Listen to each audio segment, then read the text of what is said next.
Chris Schultz. Welcome to Talk About Topeka. Tonight, I'll talk with the founder, president, and executive director of Women Empowerment Incorporated.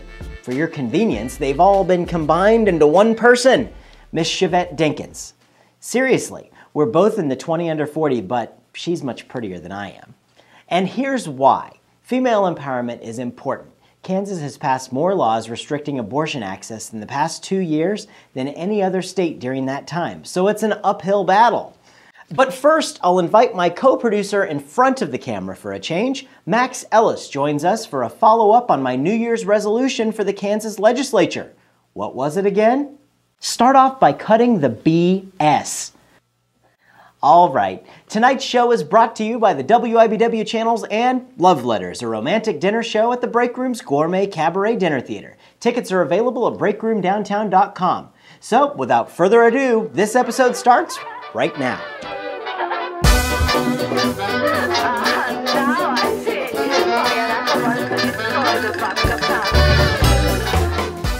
Well, folks, welcome. I am with Max Ellis, who is my co-producer here at Talk About Topeka. He's usually behind the camera and trying to edit me to make me look like Pamela Anderson, and I think he nails it every time. I think you nail it. Anyway, Max, thank you for joining us on this side of the couch. A while back at the beginning of the year, we offered a challenge to the Kansas Legislature, who was coming into session, and that challenge was, let's roll that footage, start off by cutting the BS. Yes, as we say it again, cut the BS. And we're going to kind of check that report card out and see how they went about this year so far with things, and kind of give a report from some articles that have been posted in the Capitol Journal, who's one of our good sources for news here that we love to look for. And so you can find any of these articles on the Capitol Journal's website. This is all stuff that has happened since the session has come in. Now, there's a huge divide here that I think that I can't wrap my head around. You know, you've got Kansas. We live in Kansas. We're the red state in the middle, right? You know, there are people who are all blue. There's people who's all red. I personally don't care. I don't care much for the politics of politics.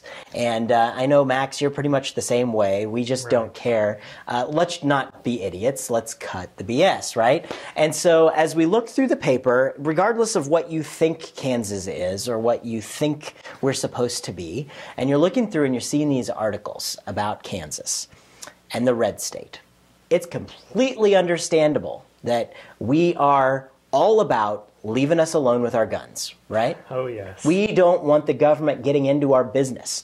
We don't want the government giving handouts to people. We don't want the government to do any of these things, correct? I mean, that technically, by definition, whether or not we personally agree with any of this stuff or not, by definition of a red state, we should be for these things. What I'm getting to here is that we've got some of these stories that are out that I just don't understand how our politics should be working. And I think, frankly, anybody who has ever considered themselves a Republican or a Democrat or any of the above, I can't imagine how their head's not trying to explode right now with the things that have been happening. So I think they just changed the channel and watch a reality show. I think so. I mean, Honey Boo Boo, when is that on? I don't know. We've got plenty of things to watch. But I wanted to start out, one of the first articles here, well, that I'm going to pick on, is the article about Senator's medicinal pot initiative likely up in smoke.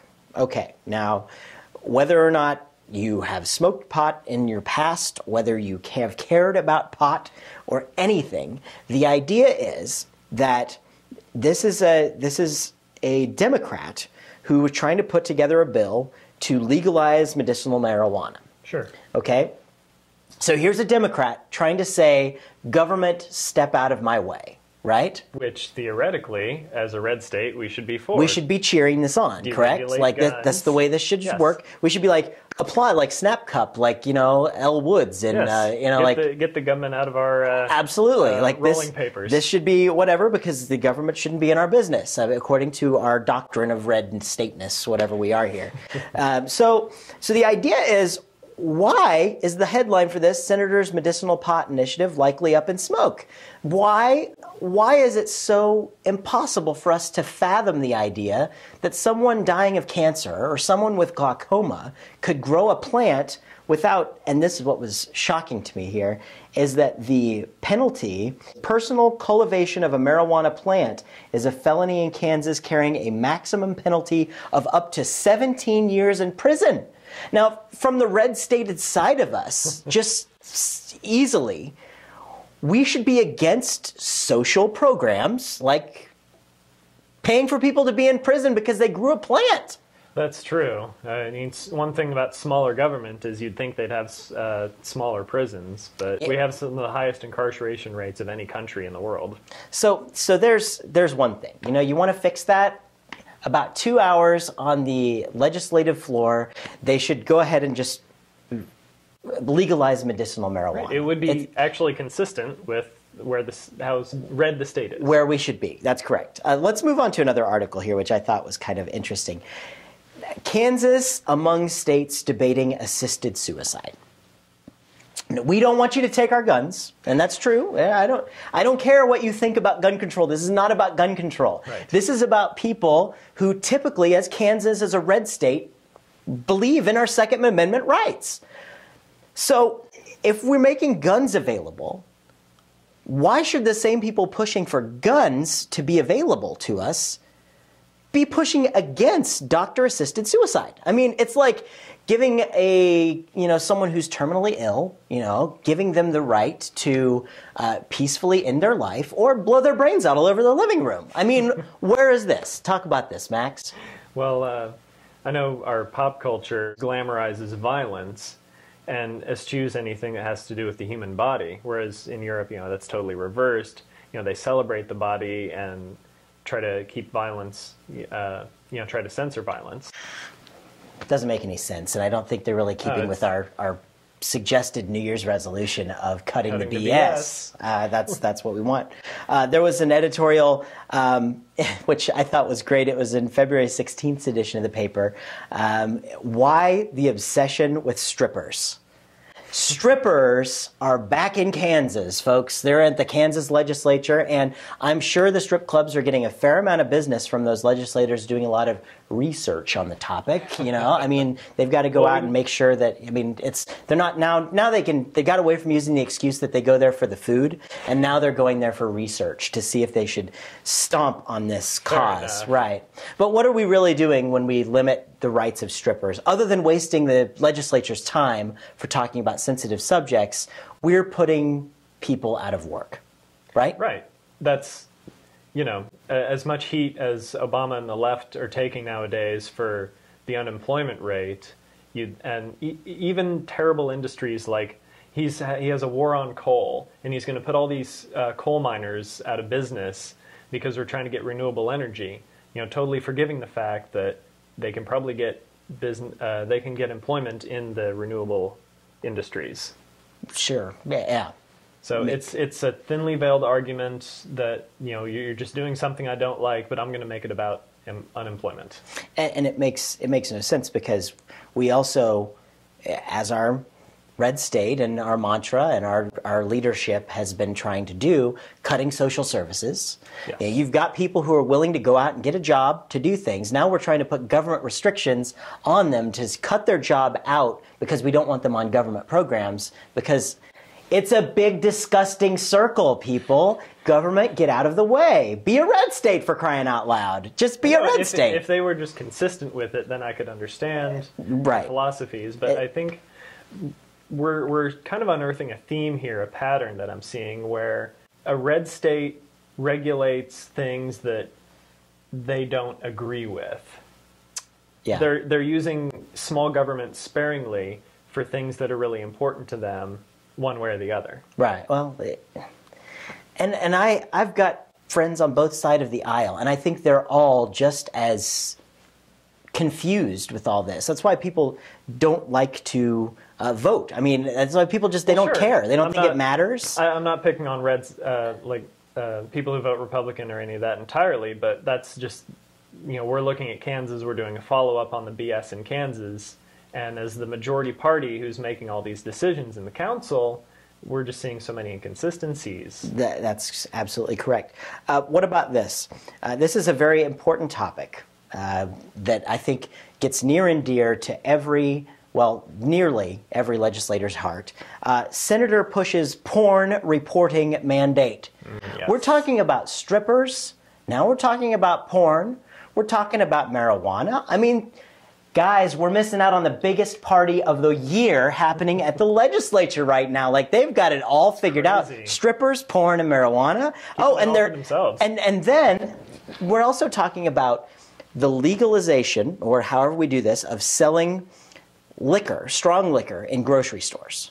We don't want people smoking marijuana, but we want to make alcohol, which is inherently more dangerous than marijuana. It's not natural. We want to make it more readily available to people. And in order to do that, we're going to put out mom and pop businesses that have been running liquor stores, because we're not going to offer the large money chains the ability to sell this liquor. That's true. So what do we, I think we're establishing a trend here, Max. I think we're establishing that money wants these things done as opposed to common sense. Yes. Any political decision, if you can't figure it out, just follow the money. Follow the money. And that's exactly, grocery stores have a lot more money to lobby for them than your mom and pop liquor stores. This is a big mess, in my opinion. It's just ridiculous. Right. And another piece here, red state getting people out of the way, getting government out of the way. Legislative committee, this was Monday, February 11th, legislative committee considers ban on sex-selective abortions. So, like, if you know you're having a boy or a girl, I guess, like... Is that a problem? How is that enforceable anyways? Like, that makes absolutely no sense. Is that only a thing in China? Well, I mean, I've just never heard of that being done here. Like, what was that thing you were saying about the Pope with the, he was... I can't take credit, I read this online, but the Pope resigning, a lot of people are angry about that because he's the first Pope since like 1415 to resign instead of dying in office. But, it's his right to choose what... How he aborts his duties. To abort his duties, yes. It's his body, and who's to tell him? I know, it's a cheap laugh. Waka, waka, waka. Anyway, to me, I really, as a guy who, I would never want an abortion. But again, I don't want the government telling me what to do. So why should I advocate for the government telling people what to do? It's people's own, you can't legislate morality. What seems to me, a lot of the voters in this state, or at least who we've chosen to represent us, if they're not personally something, then they have no idea how to support it. Like a male governor seems to have no idea how to support legislation that primarily affects women. I've never done drugs, but I understand the reasons behind legalizing marijuana, and I support that. Same with... And we're not talking about a party. We're not talking about trying to increase jobs at Frito-Lay with, like, we're not... That's not what this stuff is about. A single issue. Like, I can support it without necessarily It's about giving people with glaucoma medicine, Exactly. without charging them an arm and a leg for glaucoma medication that they could just grow in their house. But they'd get 17 years in prison if they tried. So we don't need to do that. Like Andrew Gray said, let's put it in the tax base. Well, to me, it makes perfect sense to do that. And lots of other things which are way more dangerous are in the tax base, but somebody hasn't figured out how to make a whole fortune off of them yet, so they continue to be... It's cheaper to treat the symptoms for your lifetime than actually cure you. Absolutely. So, and we're not saying marijuana cures anything. I don't even know what it does. Right, but, I'm not a doctor. Yeah. Okay.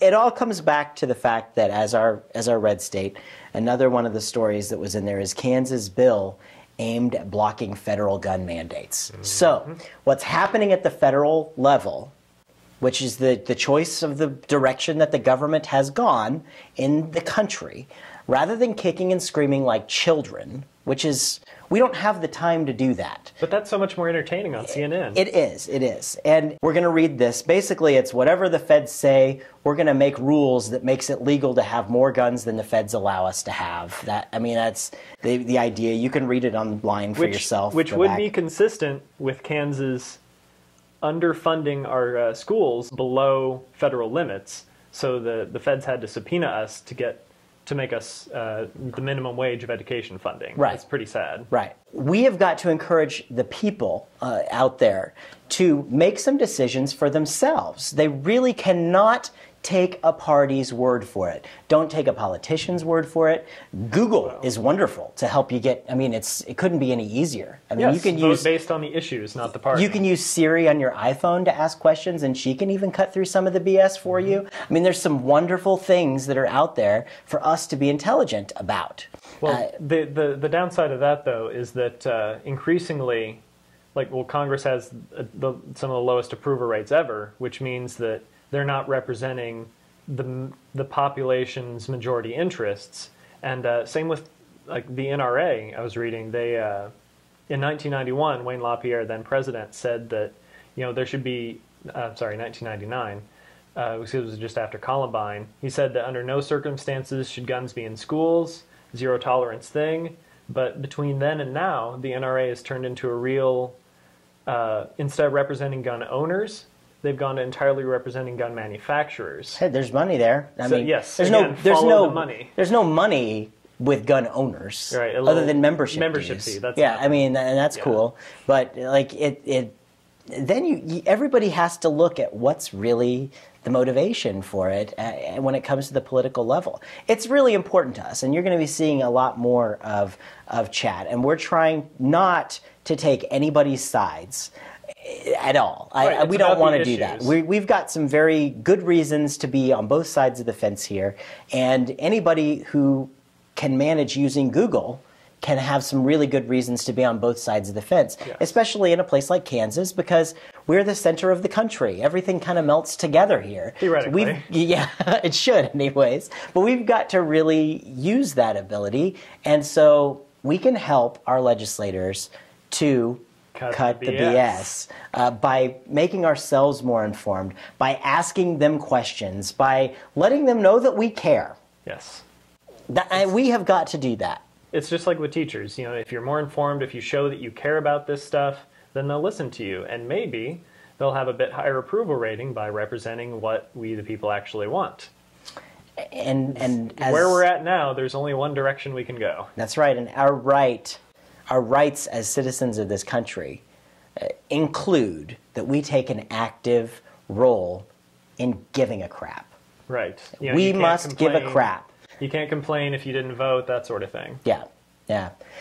So far, we got a little work to do, Kansas Legislature. We'd like to see you get back to the essentials and maybe stop talking yourselves into holes. Right. And maybe stop making everybody look as though Kansas is a bunch of backwards thinkers. Yes, stop trying to further give us the reputation that in the last few years we so richly deserve. Stand up and be proud of being a Kansan and cut the BS.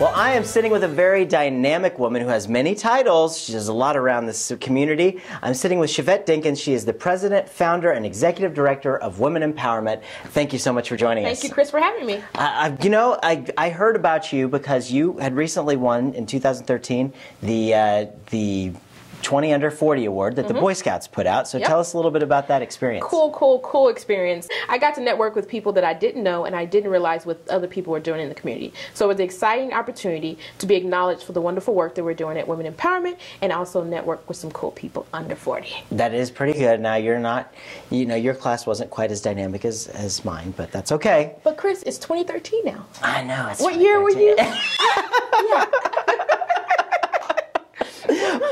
Well, I'm glad you came on the show, and I wanted to find out more information about women empowerment. And, who better to find out from than you? So tell us a little bit about Women Empowerment. Alrighty, we started 2.5 years ago, if you can believe it, as actually a book club. I got some girlfriends together. We were going to hang out and mentor some young girls, and it's turned into a nonprofit overnight, literally. We have 8 programs now, and we serve over 300 clients. Wow. Yes. So we are rolling. That's cool. That's very, very cool. And what is it that you guys do? We mentor young girls, K through 5, middle school, and high school girls. Oh, very cool. So you may have heard of our new project called the Little Free Libraries. The things I that look have like heard of mailboxes. those. Those are pretty cool. That is us. So don't be afraid when you walk by. Where did that come from? Where did the whole idea for that come from? Actually, wonderful Facebook. Really? I see the picture of one of the boxes on Facebook, and I was like, I want one of those. So I contacted the first people that had them here, which was James and Kim Darty. And I was like, hey, you want to partner? Can we create some boxes? Can we paint? And they was like, sure.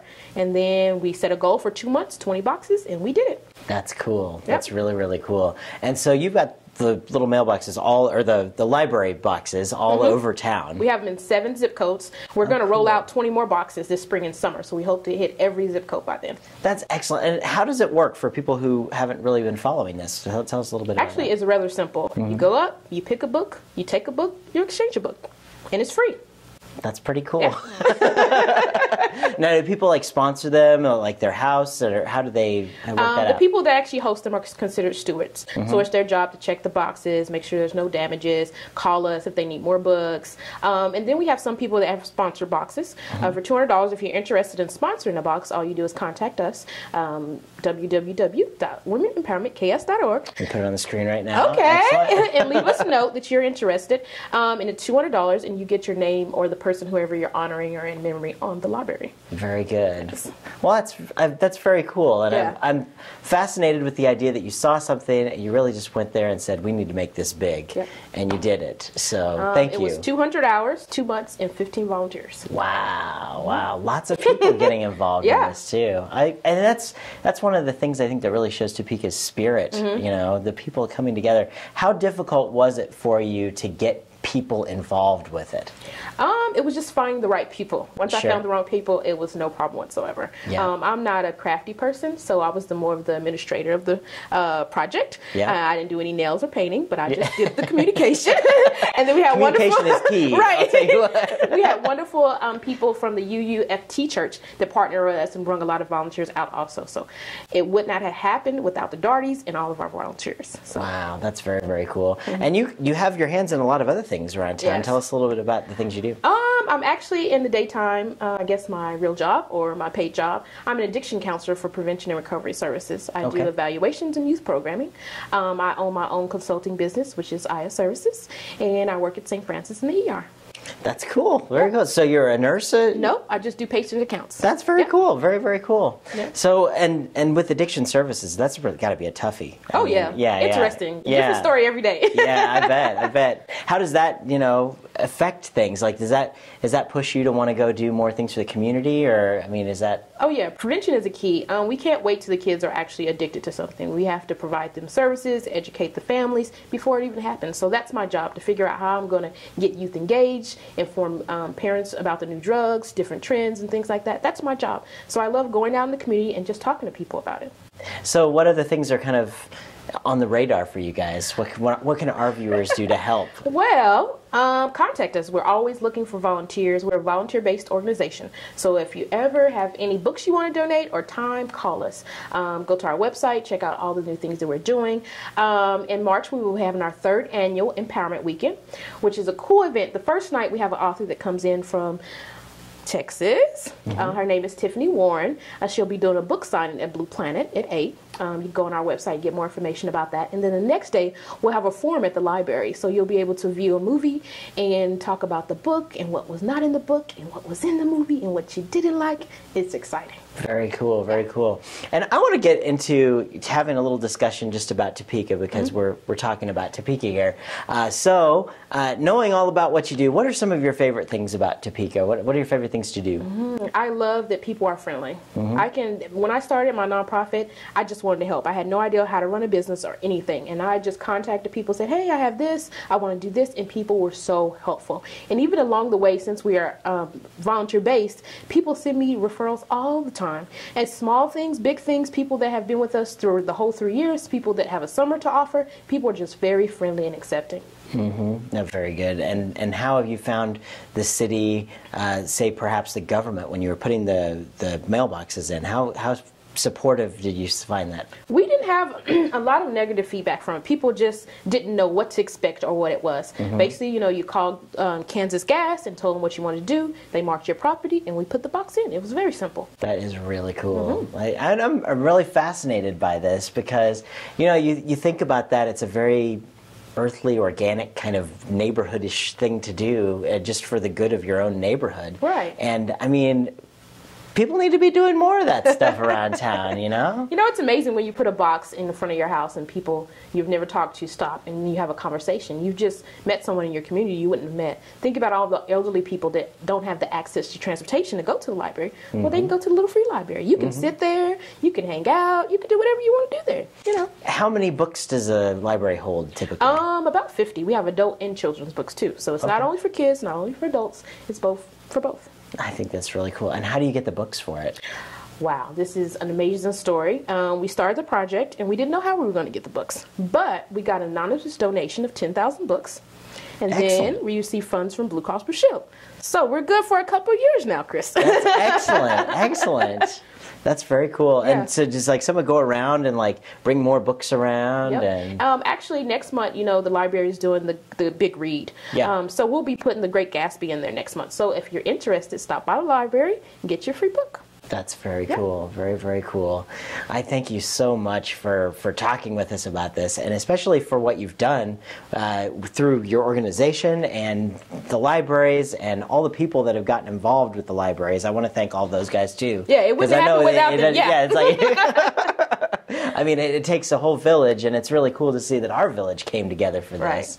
And I'm excited to see where it goes and how many more mailboxes you're popping up in the next year. Yeah, I'm excited. Yeah. Very good. Oh, I can't let you go until we do the notorious lightning round. Oh, okay. That's where we put 60 seconds on the clock, and I ask you a bunch of silly questions, and you just give me whatever answer pops in your head okay. first. So, you ready to go?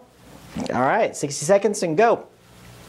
Give us one word that best describes your personality. Original. Ooh, yes. I like it. If you were going to throw a party, what would the theme be? Ooh, luau. Luau, all right. What's the last time you did something for the first time? Ooh, last summer. A parasail. Parasail, that sounds good. We'll have to have you back on the scared, show and show us. cool. I've never done that one before. Yeah. I'll have to try that one out. Where'd you attend high school? Liberal, Kansas, if you know where that's at. Liberal, Kansas. I do. Okay. Let's see. What was your first job? Sonic, I was a car hop. You were a car. Did you like it? No. Well, what do you say? Let's see. If money was no object to you, what would you spend your time doing? Reading. And putting up little free libraries. Right. Absolutely. Do you prefer cats or dogs? Neither. Neither. Any other animals you prefer? None. Party Sorry. animals? I don't know. Not an animal lover here. All right. That's good.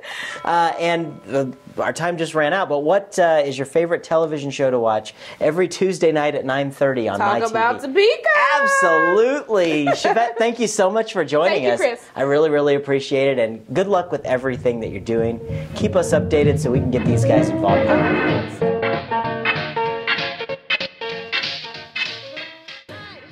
Thanks again to Max Ellis and Sheyvette Dinkens. This episode is sponsored by the WIBW channels and Love Letters, a romantic dinner show at the Break Room's Gourmet Cabaret Dinner Theater. Remember, you can chat with us on our website or through Facebook, Twitter, or Gmail. Thanks for watching. We'll see you next week.